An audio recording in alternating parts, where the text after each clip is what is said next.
it's like kind of been a minute. Like we've been in here having a kiki for too long, as it turns out, because then we swim out of the cave back into the open water and the boat is gone. The boat's gone. So we're just like in the middle of, we're just like in the middle of the ocean without. I thought I saw you late last night and broke Callan.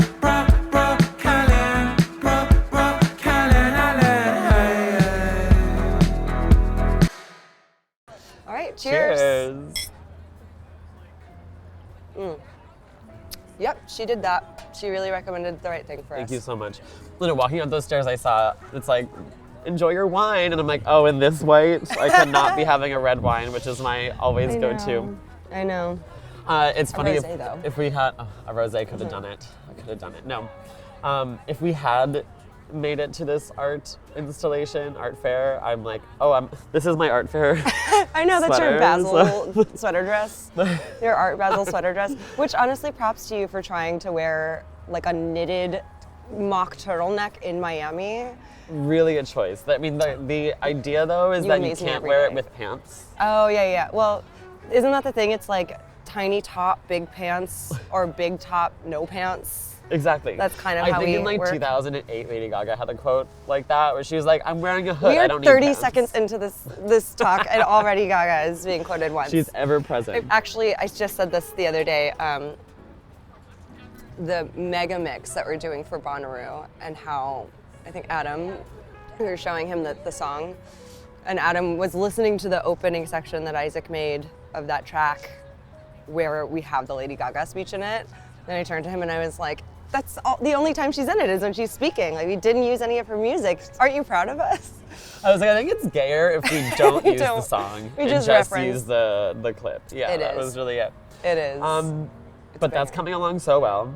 And I'm freaking so excited Me for this too. whole festival tour we're going on now. Me too. I'm nervous and excited, and I'm choosing excited. I'm choosing excited, yeah. I mean, it's really, this is like this is gonna be monumental. This is a defining year for This us is to a be going to defining Bonnaroo, for year sure. for this festival. Yeah. Bonnaroo, we've been doing it now, this festival and others for what, 4 or 5 years? Who knows? I think Who their knows how first long? year was 2018, Yeah, but yeah. this will be my third, maybe. But Our second directing. So that's exciting. cheers to that, honestly. Cheers to being directors. To being directors together, but also to coming up, in nightlife together.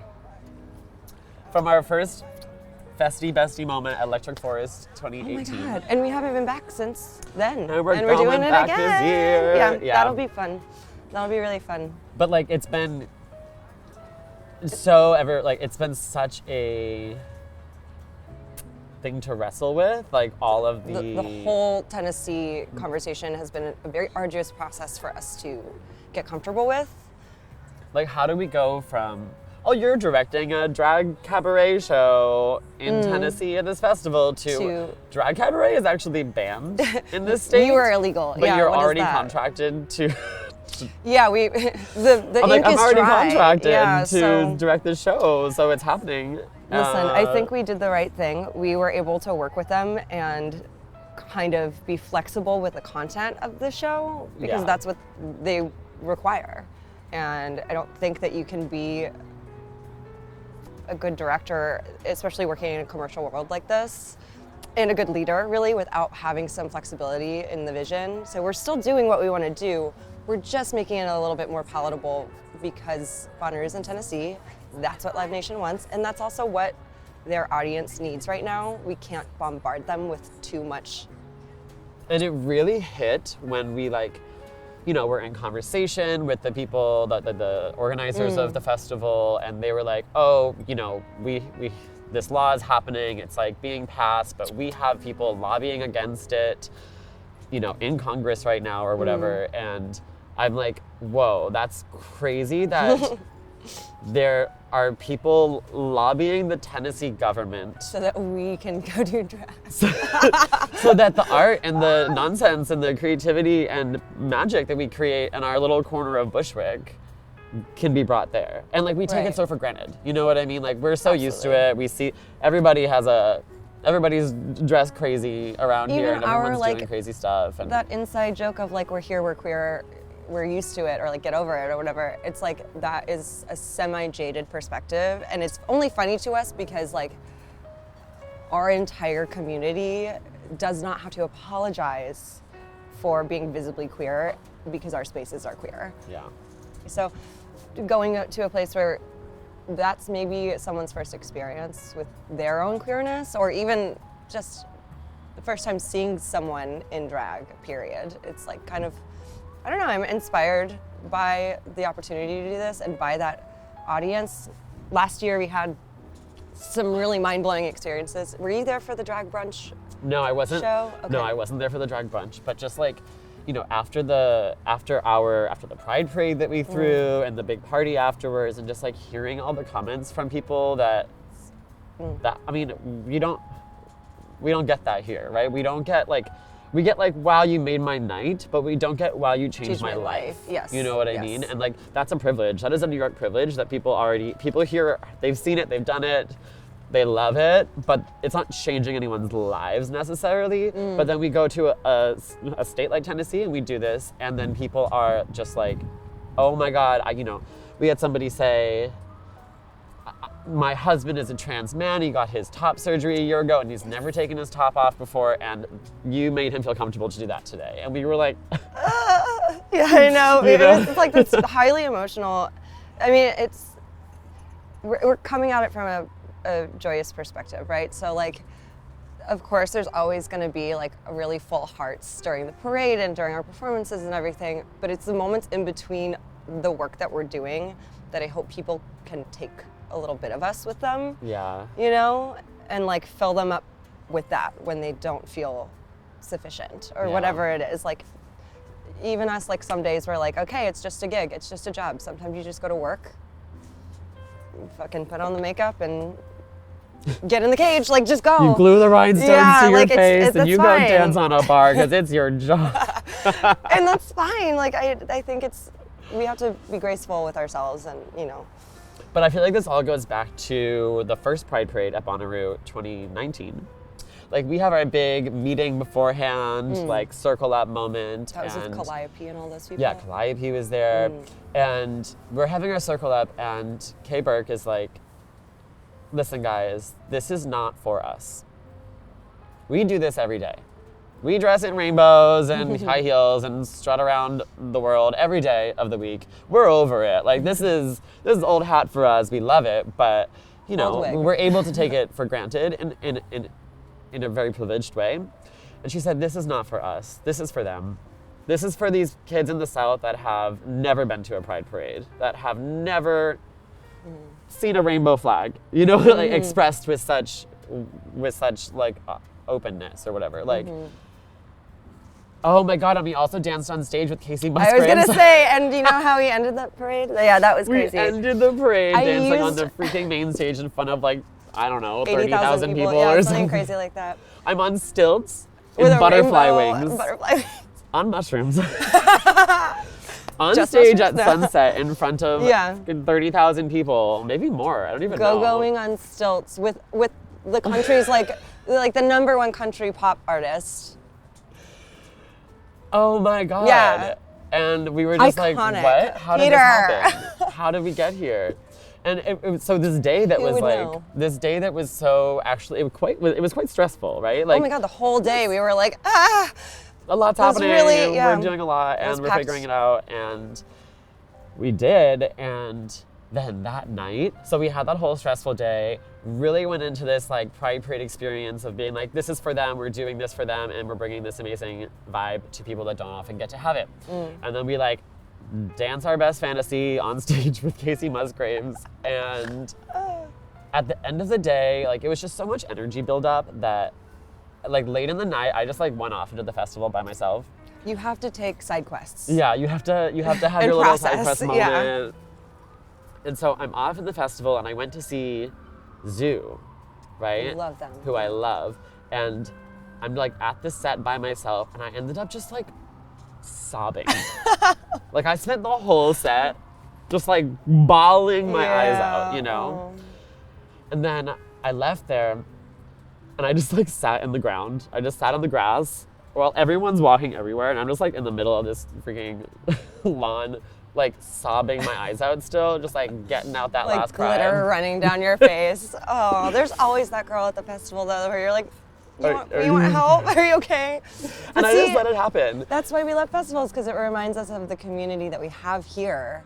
Yeah. You know, like they say New Yorkers are kind but not nice. They'll stop, you know, you're having a flat tire or whatever on the side of the street and they'll roll the window down and be like, what the fuck are you doing? That's not how you do it. And like, help me do you this do for it. you. Yeah. Yeah. And I kind of feel that way about our drag community. It's very like, you good, girl? Like, how do we uplift you right now while respecting your space? Yeah, yeah. But making sure that we're being taken care of. Like, even just the other day at Ryan's birthday, like we call cars for each other. Do you know what I mean? Yeah, Like looking it's those out. little things of your safety is my priority. Yeah. And that's why going to a place like Tennessee or doing the kind of work that we do where we have to kind of be palatable to other people, like I think we feel a little bit like rock stars walking into those spaces because we are such a tight-knit group of people who like, you can spot us from a mile away. Easily.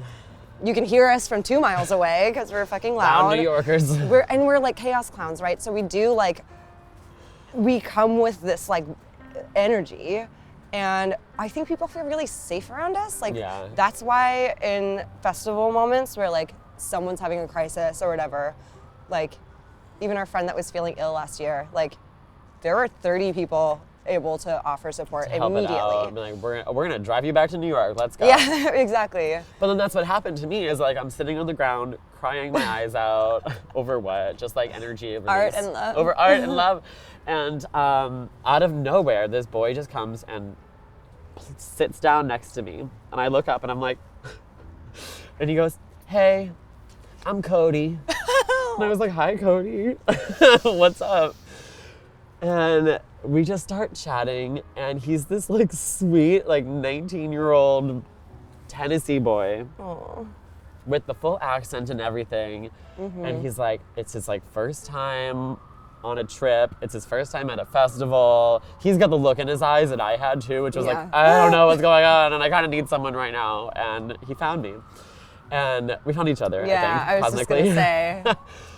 And we were chatting, and he's like, oh, I just can't wait to have a lover someday so I can bring her here to experience all this. It's so beautiful. And I was like, oh my cute. God, that's so sweet. It is so, it was very precious. You know, I was like, oh, my heart. And so eventually we get up and we start just like roaming around. We like follow the music. We're like kicking a bottle around, whatever. And we follow the music eventually and wind up at the Calliope stage, Oh my God, yes. which our friends are like running art this cars stage. on fire. Crazy and- Burning Man art car. They're shooting flames out of it. People are dancing up on the stage. It was this amazing, amazing moment. And this, I mean, I knew I had this amazing power in this moment because You I could was get them like, backstage. Yes, I it was know like, you were gonna say that. this child has never experienced anything like this, and let I'm me gonna, just change your life. Here I'm you gonna go. bring you on the stage right now. So Oh, that's so cool. and I go up and I see our friends, like Rob Lane is back there and he's like, come on through. Banging on a Banging- on a bottle with his tambourine or something. Yeah. Something obnoxious and ridiculous and we love it. And so I bring this kid around and be like, get up on the stage, and we're dancing, and there's like a couple dozen people up there and they're shooting fire. And he's like, he has this look in his eyes of like, what?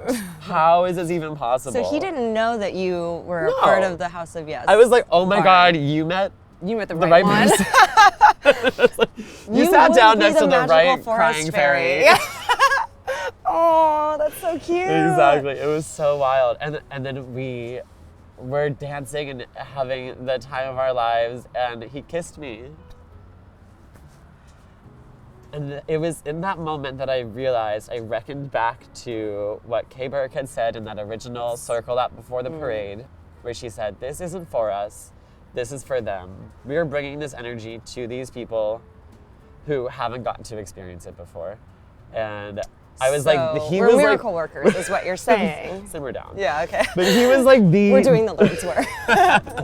he was like the spirit of that Pride Parade for me. You know what I mean? I was like, oh my God, you were the one. You were the Yeah. one that this was for. Yeah. But okay, so bringing it back to this idea that like anytime we do get to interact with kids, right? Which isn't often in a nightclub, Well, obviously you not in a just did nightclub, the but Lower East Side Girls Club gig as a as a stilt walker. stilt walking alien. Well, there really wasn't a lot of kids at that, but like, okay, so like I have a memory of doing a party at Maria Hernandez Park. Yes. And I'm on stilts, and I have like a dance ribbon that I'm think I waving was around there. in the air. Yeah, The this was dino like years suits? ago. Yeah, Dino yeah. suits, yeah, okay. Classic. We were just like, oh yeah, let's go like, you know, the neighborhood kids are out and about. Like, let's go, you know, bring some fun. So like, I have my stilts. I mean, the dinosaurs running around. They love the dinosaurs. Kids love a dinosaur. Yeah, they do. Obviously, I love a dinosaur. I know. And I have my dance ribbon that once you are waving it in the air a bunch, it gets all knotted up. And this little girl comes up to me and she goes, "Can I untie your knots?" And I was like, yes. Also, I get you because I also like untying knots. Yeah. It's a fun little would. chore. Yeah. But so I was like, yeah, babe, go for it. So she's like there untying the knots in my ribbon, and I said, listen, knots hold a lot of magic. You need to make a wish on every knot that you untie. And she came back like an hour later and she said, I wish to win the raffle, and I did. Oh my days, that's so It cute. was like spreading magic to the kids, teach them to believe in the magic in this world. You would. Oh my God. It was that's so cool. cute. It was really cute. And then similarly, at Earth Love Fest this year, a couple weeks ago, we had the whole Earth Day festival. There's so many kids. Oh my God. So, I mean, that festival is amazing. It's a block party, And you did a great job. and it producing brings out just like the whole The neighborhood. the entire neighborhood and shows all up. these people. Like, it's probably like it's like one of the most diverse, like in terms of everything, in terms of age, in terms of income, Programming in terms and, of yeah, everything. yeah, Everyone's yeah. there. Every walk. Thank you for sunshine. Thank you for rain. Thank you for joy. Thank you for pain. Every walk of life is there, just like on the Jefferson Street in front of House of Yes, dancing and enjoying, and you know, all for Earth Day. There's that great video, I think Trisha took it, of I think it's like a group of neighborhood kids, all under the age of 8, mind Yeah, you, like on our children. center platform, just like raging. Like, so fun. and I think it was Dirty Finger or maybe Boyish, somebody was playing underneath the tech booth, and I like walked by to say hi to the DJs, and I just look over and I see this little like kids rave happening, Yeah. and all their parents are like, ah, because of great. course, but I just like had to take that in and be like, there's one child in the center also just like fully face up to the sky, like he's never, this kid has never been to a rave, but it was so on point that I was like, The kids are all right. they are, Kids they're are gonna all be right. okay. It was so special to see that. So I want to ask you about something I learned from one of the panelists, a term that I think I might get this wrong, but I think it's called climate paralysis or something to that effect. And when I heard them talking about it, something clicked with me and I realized, oh my God, I have this. And not only are you someone in my life that is very involved and vocal and able to actually hold space for climate action and actively does that in your art and just in our community, but I have found myself really, I'm glad I now have some language around it.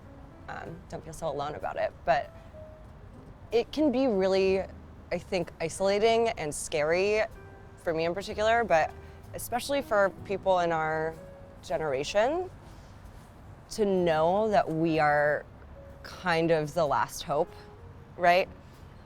I want to, and I'm not trying to conflate this with making queer art, but like, I think it's really interesting because there is a huge intersection between like activism in climate action sense and activism in the art that we make and the work that we do like this. So No, there is a strong parallel actually. where did that like come into play for you? Because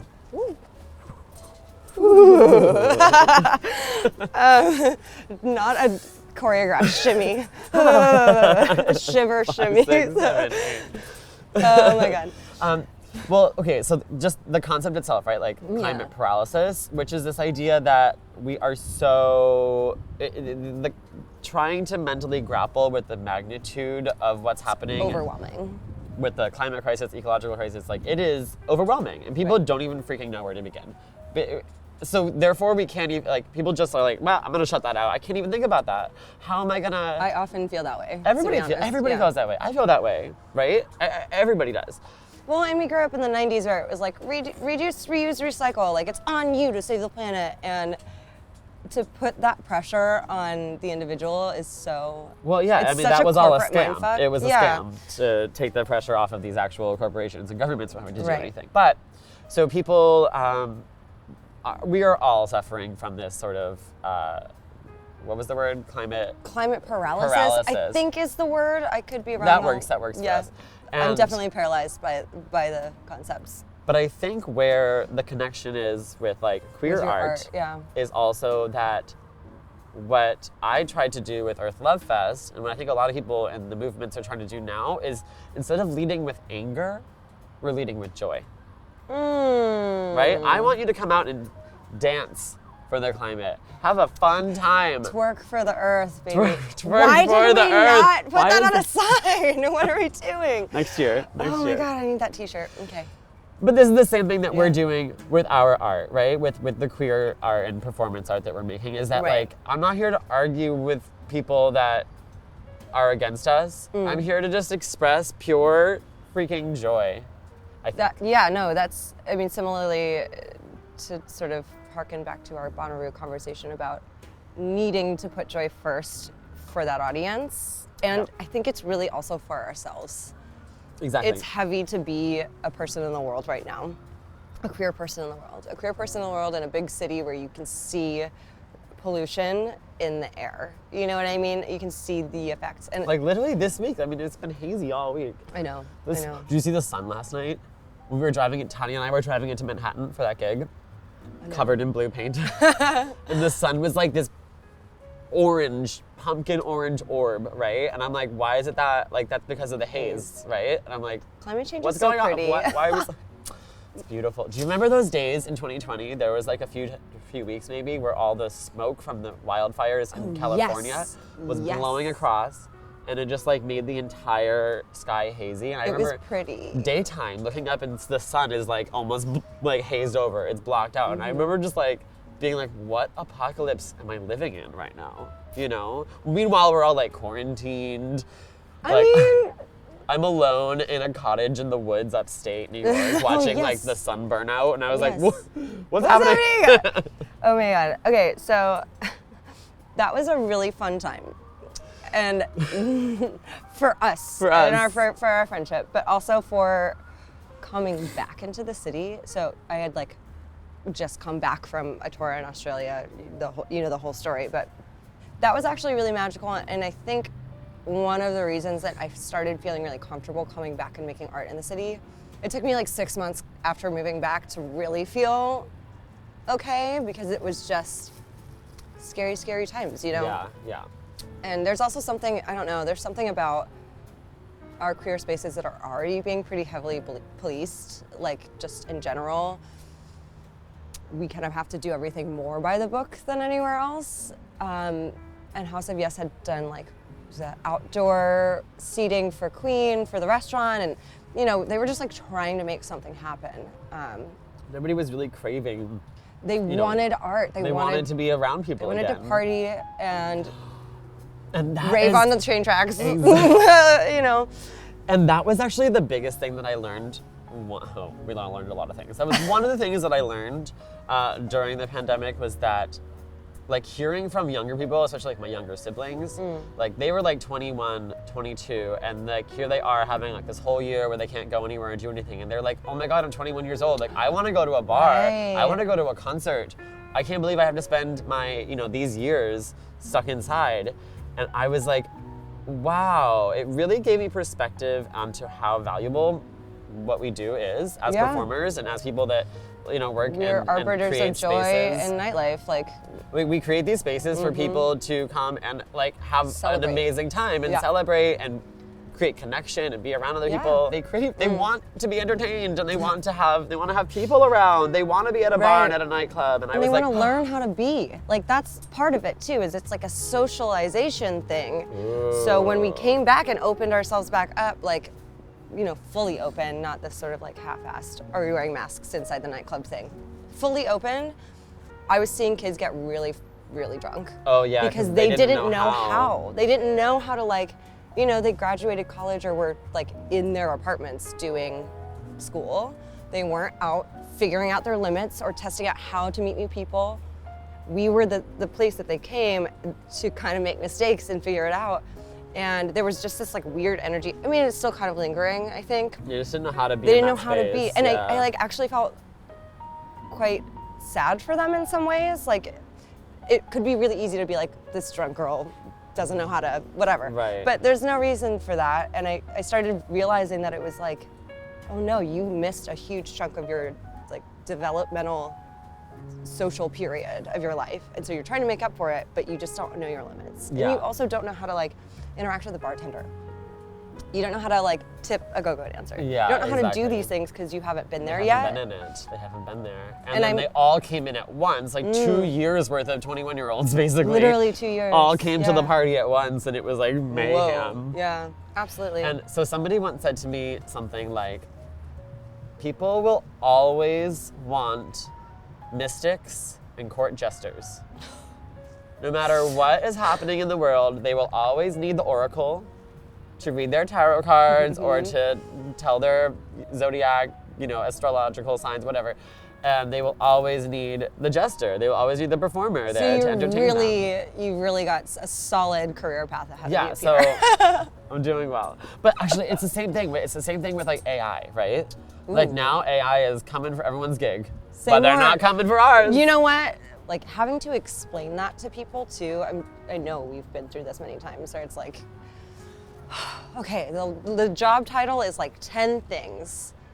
Performance artist and director is a great way to start, but there are like many hats and wigs that we wear.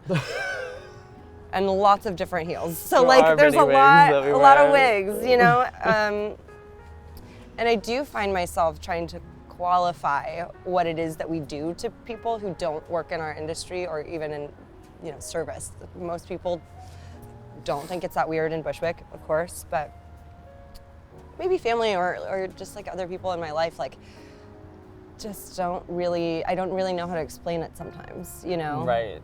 Because they know me as someone who grew up in a very sort of classical background that did all the things. You're a Shakespearean BFA. trained, yes. You're a Shakespearean trained actor. Like, come on. What we do right now totally is supported by that training. but is very different. It's so different, and Yeah. like I'm very proud of the way that we've been able to, individually, mind you, because all of our friends are kind of like this, you know, take whatever it is that is in their background and like kind of put it in a cocktail shaker and like make something very different out of it that speaks to them, that only they can do. That's really fucking cool. That's so special to me. But it's also really weird because then if ever you're in conversation or someone asks you, what is it that you do? You're kind of like, I don't know, my job description is look hot, don't fall. Like, that's it. Like, I don't know. I physically am very involved in what I am doing. There are a million other things going on behind the scenes Yeah. that are really important. So it's, you know, when people ask like, oh, what do you do? What do you say? I lead with, I'll say I'm a performer, and they say, what does that mean? I'll say I'm an aerialist. And they say, what is that? And I say, oh, it's like, you know, in Cirque du Soleil when they hang from the things, kind of like that. But, you know, that's easy to lead with, oh, I'm an aerialist or I'm a dancer, and that's not as easy to be like, that also means I'm a clown, stripper, Stilt on walker. acid, stilt walker. Like, you know what I mean? Like, there's just Yeah. like all these other layers to it. Yeah. And then sometimes, like, very rarely, but I have had like some, like, you know, some sort of like finance bro will be like, this is your job? You get paid to do this? What the fuck? I'm like, what do you do, bro? Like, I literally don't know the zeros and ones that you're dealing with, and I'm not judging it. But I'm just like, it all You know? comes back to like I'm like, but you're here, you're at the party. But are you not entertained? You paid $80 for a ticket at the door to come have the best night of your life. Yeah. And you, like, I'm part of that. Like, I'm part of making that happen. And it involves all of it. And, like, don't come for my job because you don't understand it because you work in an office all day. Like, I'm giving you the release that you are looking for from your office job, you know? I like to think that we have a symbiotic relationship with our patrons, that like their financial input to the venue and to literal tips for us when it happens, like it feeds us, quite literally. But what we're feeding them is like so different, and it's not monetary. It's hard to quantify what it is. And I love the idea of things that feed your soul, right? That are feeding other parts of you that aren't just like basic necessities, or are basic necessities but are on the inside, right? And like, it reminds me of they're like so anti-capitalist necessities. Yeah, exactly. The necessities that go beyond just what makes money, right? And we're feeding that. Do you know, Peter, though, I need you to just acknowledge, I have been with you a handful of times, multiple times, where someone on the streets of Bushwick is like, from across the street, is that Peter Mercury? And literally will see your hair and like call you out and be like, oh my God, I just saw you at House of Yes. Like, and it's just an experience of like, Bushwick famous. Yeah, Bushwick famous. But it's that where it's like you have a specific style, you have a specific aesthetic that we can kind of see. That being said, I have the privilege of being able to present, or at least code switch, and not have to be visibly queer all the time. Right. And I know that that is not something you experience, especially our visibly trans community. And so those times where I'm like, I might be walking alone at night and I'm hyper vigilant, any little bit of like misogyny that feels scary for me to experience, I try to kind of flip it and make it a powerful feeling, because I know that by sort of submitting or succumbing to that fear and perpetuating that. Right. And not everyone has the privilege that I do to be able to make that, or even to be empowered by that. There are plenty of times where, even going through the airport with you had to have, what was it, TSA said, what did that they was say? iconic. So we're going through TSA on our way to like Vegas or something. Yeah, but this was here. This was in New York. Was it? On the way there. On the way to Vegas? Yeah. Oh yeah, because Plex's wig, that was a whole moment. Yeah. So we're going through, and it's like our whole crew of clowns going through TSA, which is always a journey with us. And we look crazy. And for both myself and our friend in front of us, who's also very visibly queer, non-binary, whatever, trans, and the TSA agent said, pink or blue? And I was like, what? Oh, you're asking me like what gender you want me to get pat down by? Blue is fine. Like, I don't know. It was such a funny way of wording that. I was like, thank you. Yeah, thanks for your consideration. Don't love the binary, but here we are. Just like the bewilderment in his eyes of like, I don't even know what to do with you. I don't know where you go. And I was like, nobody knows. Okay. Nobody knows. Ooh. Keep you on your toes.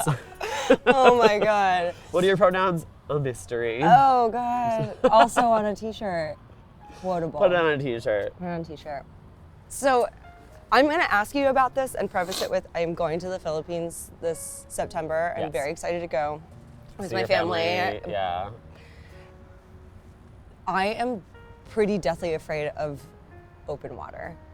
Oh, wow. Which is funny because the islander in me is like, you should be okay with this. And now that I know vaguely the story of you being left on a scuba trip, I'm feeling like I don't want to get on a boat. No, I feel like, okay, your chances of getting marooned on an island are slim. And but not impossible. Yeah. Not impossible. So you were scuba-ing, or no, we what went was scuba diving. This was just a snorkeling moment. So this is snorkeling. Okay. This is like pandemic season 1. Uh-huh. I'm accidentally quarantined in Thailand. Yeah, so I ended up quarantining with like 50 people from a shutdown festival in Thailand. None of this shocks me, but go ahead. Uh-huh. And a few months go by, and we're all there, and we've reached a point now where the laws and the situations that we were able to rent a boat, to go on this snorkeling trip. Yeah. So we go on this trip, we like rent it out, and we're going through like the Angthong National Park, which is like gorgeous. Caverns or whatever? Yeah. I don't know what it looks like volcanic rock. I don't know what it's made of. Whatever. Just like the most beautiful sight you can imagine, really. So we're like going through here, and we like stop to go snorkeling at this one spot. I don't even know what I'm doing. I don't know. I have no idea what's going on. But I'm like, oh, we're snorkeling now, and there's a cave. So I go to explore this cave, and I'm hanging out in the cave. And then two of my friends come in, and we're having a grand old time in this cave. And I found there was this like giant chunk of, I think citrine quartz, some quartz, Whoa. some kind of really beautiful gemstone, like in the wall of this cave. Whoa. And we're like checking it out, and we're having this amazing time. And eventually, we're like, okay, we should go get back to the boat now. So we like throw our flippers back on, and it's like kind of been a minute. Like we've been in here having a kiki for too long, as it turns out, because then we swim out of the cave back into the open water, and the boat is gone. The boat's gone. The boat is not anywhere to be seen. We look all around, there's no boat. And it's just like this giant wooden, like old Chinese fishing boat thing. You would like, know where it was. It's gorgeous. We have music playing off it. There's a whole DJ on the boat. Like, can't hear that music anymore. It is gone. Ooh, like long gone. And it's also like pandemic, so there's terrifying. nobody else out there. Usually there's like other tourist boats and stuff around. No, there's No. nobody. So we're just like in the middle of in the middle of the ocean without a paddle, without a literally. Yeah. And Babe, that's so fucking scary. eventually what we had to do, there was like one little tiny fisherman boat, so we like flag them, we like take our life jackets off, and we're like waving them in the air, and we're like flagging them down, and they come over to us, and we like communicate vaguely. I mean, they don't speak English, we don't speak Thai, but we're lost. They're like, clearly you're some lost frogs. Yeah. We're gonna help you out, get on our boat. Oh, So we no. get on their boat and drive around for like, I don't know, 30 minutes, 45 minutes, and eventually find our ship. We find our boat of friends, and it had just, it's been like an hour since, it's been like a good hour since they left. And they like just realized that we were missing, and they had just like turned the boat around. You know what? Party people are good at two things. Partying and being people. So that's about all you were gonna get out of them. And so they had just turned the boat around to come find us, but here we come riding up on this little speedboat, and I'm like waving from the back. We're like, and all our friends are laughing. They're like, "Oh my God, you Thank God you're alive. stupid idiots! How did you?" Yeah. They're like, "Sorry, we didn't check the manifest," and we're like, "Sorry, we were in that cave too long. I'm sorry. This was my fault. My fault." Everyone fucked up a little bit there. We live and we learn. And we come riding up, and my friend goes, "Peter, did you see the engine?" And I look at it, and it has my last name on it, Mercury. He's like, "What do you mean you're showing up on a boat with your freaking name on it?" Oh my God, I didn't know that part. Which, to be fair, Mercury is like a very common engine-making company for boats. It's not really surprising that this boat said that, but it was cosmically aligned, Yeah. and we all felt really funny about it. Hey, listen, if your real life isn't better than a movie, you're doing something wrong. Something's wrong here. You're doing something wrong. Well, I've been really like trying to go. I'm bad at getting out. It's hard to get out because we Yeah. get caught up in our lives, but like, we live in New York freaking City. Like, we have access to all It's the of the best most theater in amazing the world, like- art, theater, everything, entertainment that you can imagine. And I'm just like really trying to get out there this year. Like, I'm like, go buy a freaking ticket, see the Broadway show. Oh, that's like when Pixel calls me an hour before. She goes, "Do you want to come see Jinkx Monsoon's opening night in Chicago with Yes. me?" And I was like, "Yeah, obviously." Not to be a bitch, but she did call me first. Yeah, no, I was I like, was just really I know, I was sick. like fourth rung on that one. But then she's on the phone with me, she's like, "Oh wait, you're actually perfect for this, you know her." And I was like, "Yeah, we did a show together years ago, like In we're P-Town, friends." right? Yeah, Yeah, in P-Town. yeah. So like we did a show Stupid. together in Provincetown, and then I so heard we she go was and sit. amazing in it too. She's just amazing. She's amazing. So we go and see Jinkx on Broadway in this opening night, and it was so wild because it was like every gay in New York City was there. You know what I mean? Was it Opening night or closing? It was her opening night. Oh, It was okay. Jinkx's first night. Got it. And it was really special. I mean, the second she came on stage, the whole audience standing ovation. Whole audience standing ovation, long ass clapping. It was really special to watch that, you know, and just be like, good for you, girl. I mean, that role. Good for you. That role is for a drag artist. No, the role is not for a drag. No, it's the reporter. The What is her reporter's for a name? drag I forget artist. her I'm name. Miss Mary Sunshine. Yes, thank you. How was Jinkx? Jinkx really breathed this like whole new life into it from when I had seen it last, and it was so special to watch that. Like, special because you're seeing a drag artist get cast in a female role that's not intended to be a drag role, right? Like, That's right. That's what every like queer person has been wanting this whole time is like to just be able to be castable in things that aren't It is a necessarily queer the thing. role. Like the whole bit about that It character is is queer. she's It a is lesbian. queer. She's lesbian. Yeah. I regret not saying that. I was just like, I'm just like the ticket fell on my lap. Like Pixel was just like, oh, come with me. So then, and then we stuck around after the show for Jinkx to like come out the stage door and like, like all this throngs of people there waiting and da da da. And she sees me and she goes, oh. And I just reached across and I was like, congratulations, babe. And we just had a cute little like, hey girl. And then some gay next to me goes, you got the point. And I was like, it was cute. It was cute. It was really cute. But it was so sweet. okay. So honestly, like 10-year-old Peter was really happy to be experiencing 30-year-old Peter, 31-year-old Peter, outside this Broadway theater, seeing like the star of the show, who's a friend of mine, and it was really special to see that all. Someone who not only won their season of Drag Race, like good for you, Twice, right? Right? Crazy. But like is not the ringer, right? Is not always the person. That's a weirdo even in the drag world. And I love Right, that. that's I why we love love her. an underdog, but I love a girl that just has something very undeniable and very peculiar, particular to them, that the world sees and is like, oh no, I buy it. Oh yeah. Like even Exactly. without knowing what it is, they're like, oh no, you know yourself really well. I want to see more of that. Yeah. And that's the person that I want to see on Broadway in live theater. Exactly. I forget, nothing against film and TV, but like forget how heavily edited things are to tell a story that maybe isn't the real story. And shout out to documentarians everywhere. But truly, it's live theater where you can't take shit back. If it happened, What it you see happened. is what you get. If it sure- happened, it happened, and it's part of it. And you're either gonna say yes and, Or or I'm a butterfly, taking my time. I'm a skeleton.